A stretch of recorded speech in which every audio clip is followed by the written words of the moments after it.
无畏曲折迷离 ，K 姐一起探秘。大家好，我是 K 姐，欢迎回来。2003年，美国数学家杰弗里·威克斯博士基于宇宙辐射的数据，提出了宇宙实际上是一个12面体的推论。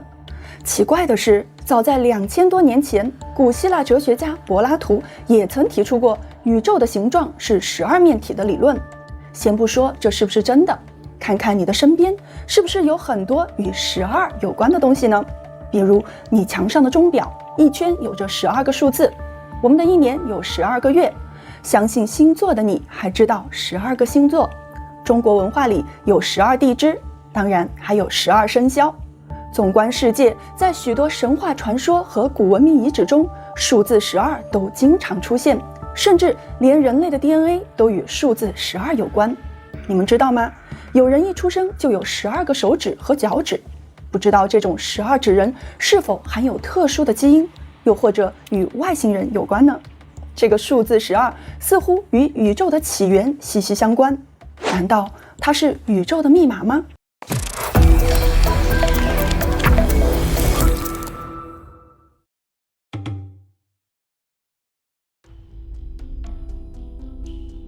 其实地球上有不少的古建筑群都与12有着奇妙的联系。位于土耳其东南部的哥贝克利巨石阵就是其中之一。根据主流考古学家的说法，这个巨石阵包含了世界上已知的最古老的巨石建筑，其历史至少可以追溯到11500年前。但奇怪的是，处于那一时期的人类主要是以狩猎和采集为生，还处于中石器时代，技术非常的落后，所以很难想象他们是如何完成规模如此庞大的工程的呢？所以这个巨石阵的形成就成了未解之谜。而另一点同样值得注意的是，巨石阵一共是由12块梯形的石头围绕中心所构成的。我们应该想一想，在10000年前，人们为何偏偏要选数字12呢？另一个位于苏格兰奥克尼群岛上的巨石圈也与数字12有所关联。据悉，在公元前3100年，也就是新石器时代，当时岛上的巨石圈一共包括了12块巨石，而随着时间的流逝，现在只剩下了其中的几块巨石了。此外，还有建造于公元前2900年至公元前2600年的由12块巨石围绕成一圈的卡拉尼什巨石阵。但问题是，为什么数字12在历史上频频出现呢？难道这一切都只是巧合吗？还是它的背后隐藏着更深刻的意义呢？对此，一些研究学者认为，数字12很有可能反映了有关宇宙本质的重要线索。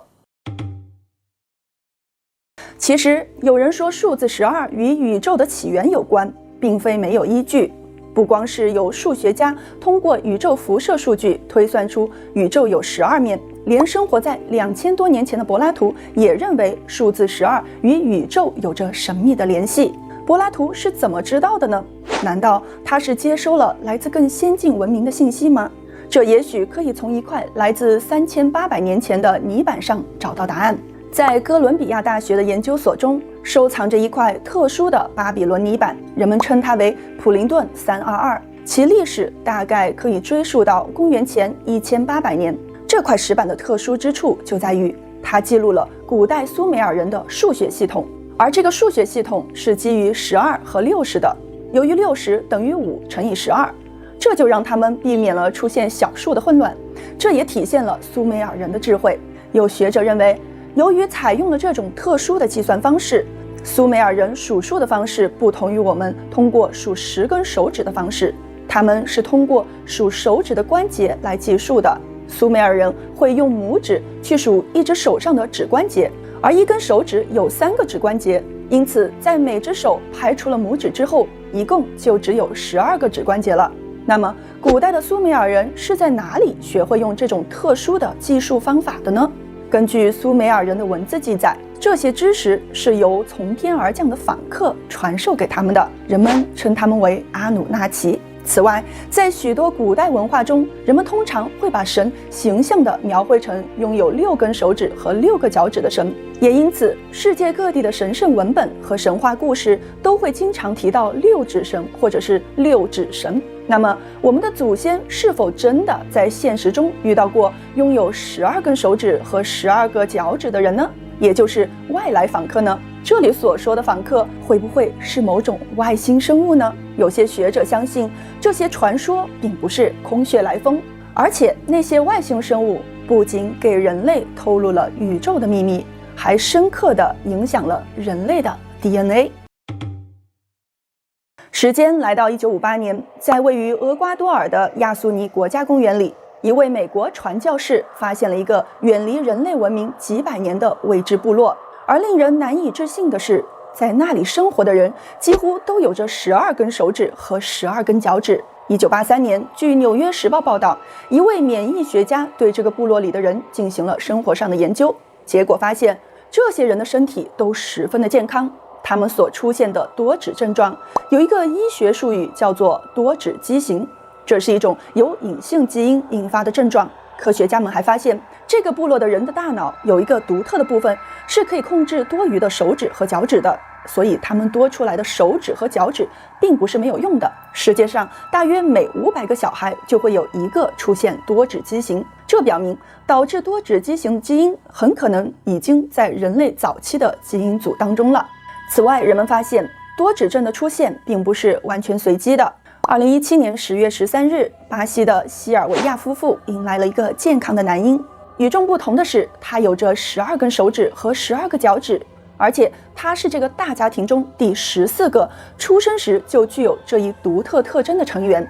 在查证资料后，我发现一般情况下，当人的一只手有6根手指的时候，在日常生活中会出现无法使用多余手指的情况，但西尔维亚家族在这方面很不一样，他们居然能够灵活地利用他们的第6根手指。因此，有人提出了一个大胆的想法，说这类人中出现的多指畸形症状还有可能是被故意编码到人类 DNA 当中的。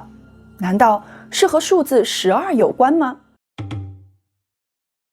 ？12是个神奇的数字，许多科学家都因受到了12的启发，才有了伟大的发现。这其中就包括了一位著名的神童威廉·詹姆斯·席德斯。1914年，当时只有16岁的他，成了史上最年轻的哈佛大学学位获得者。在毕业6年后，席德斯完成了他的第1本著作《有生命的与无生命的 The Animate and the Inanimate》。他在这本书中介绍了有关理论物理学的非常超前的思维和概念，其中就包括对暗物质和黑洞的描述。他指出，黑洞是看不见的，因为它们在不断地吸收能量。直到最近些年，天体物理学家才开始对黑洞有所了解。但席德斯居然是在1个世纪以前就凭借着敏锐的洞察力得到了相关的结论。那么，他为何能如此超前地得到宇宙的真相呢？一些研究人员把席德斯的革命性思想归因于他对12进制的痴迷。所谓12进制，是以12为底数的计数系统，人们从1数到12，而不是从1数到10。许多古老的文明都采用12进制进行计时。比如，美索不达米亚人就把1年分成了12个月。古希伯来人创造的希伯来历，也就是犹太历，也同样有着12个月。古埃及文明则把白天和黑夜分别划分成了12个部分。而从古巴比伦文明传承到西方文化中的黄道12宫，则是将1年分为12个星座。神奇的是，即使是在生物学上，科学家也发现了许多与12有关的信息。比如，我们人体不但拥有12大系统和12条经脉，还有着12对脑神经。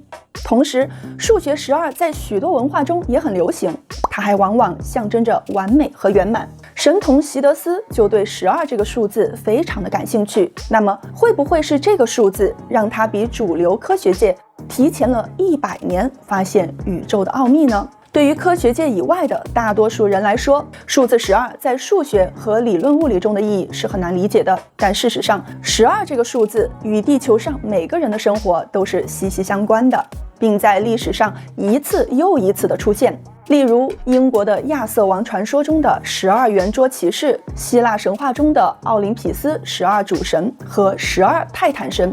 在圣经中，12也是一个重要的数字。以色列有12个部落，耶稣则有12个门徒。在视频开头，我们还提到了数学家杰弗里·维克斯在2003年所提出的宇宙的形状是12面体的理论，加上12个月、12生肖等等，和数字12都有关。